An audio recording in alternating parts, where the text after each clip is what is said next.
નમસ્કાર મિત્રો, જય શ્રી કૃષ્ણ। આપ સર્વને જણાવવાનું કે તમે અમારી ચેનલ પર પહેલીવાર આવ્યા છો તો તમે અમારી ચેનલને સબસ્ક્રાઈબ કરવા વિનંતી કરું છું। વિડીયો સારો લાગે તો લાઈક શેર કરજો અને કોમેન્ટમાં ભોલેનાથનું નામ જરૂરથી લખજો। વાસ્તુશાસ્ત્રના કેટલાક એવા નિયમો છે જેનું પાલન કરવામાં ન આવે તો તમારા જીવનમાં પરિસ્થિતિ વિકટ બની શકે છે। નંબર 1, ઘરની આગળના ભાગમાં લીમડાનું ઝાડ હોય તો ઘરમાં કોઈ દિવસ સુખ શાંતિ આવશે નહીં।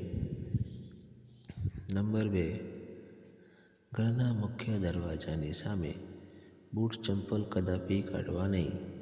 આવું કરવાથી ઘરની અંદર શાંતિ રહેશે નહીં।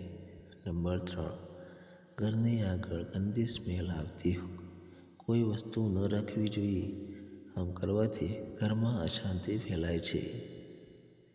નંબર 4, ઘર આગળ કોઈ દૂધવાળી વનસ્પતિ એટલે ઝાડ ના રાખવા જોઈએ, જેનાથી ઘરમાં ક્લેશ દૂર થતા નથી અને ઘરમાં અશાંતિ ફેલાય છે। નંબર 5, પૂનમના દિવસે કાળા કપડાં ન પહેરવા જોઈએ, જેનાથી ઘરમાં કોઈ દિવસ કંકાસ મળશે નહીં। નંબર 6, સોફા પર બેસીને અથવા ખાટલા પર બેસીને ભોજન ન કરવું જોઈએ, જેનાથી માતા લક્ષ્મી ગુસ્સે થાય છે અને ઘરમાં લક્ષ્મી ટકતી નથી।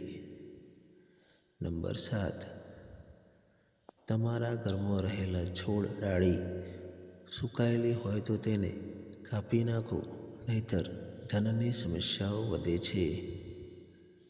ઘણા લોકો પર્સમાં કાગળ, જૂના બિલ, પેપર જેવી વસ્તુઓ રાખતા હોય છે। વાસ્તુશાસ્ત્ર અનુસાર તમે આ વસ્તુઓથી ધન લક્ષ્મીની બાબતમાં નુકસાનમાં આવી શકે છે।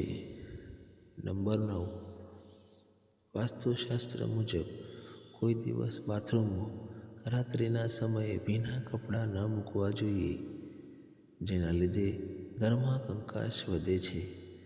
મિત્રો, વિડીયો સારો લાગ્યો હોય તો મારી ચેનલને એકવાર સબસ્ક્રાઈબ જરૂરથી કરજો। ધન્યવાદ। આપનો દિવસ શુભ રહે।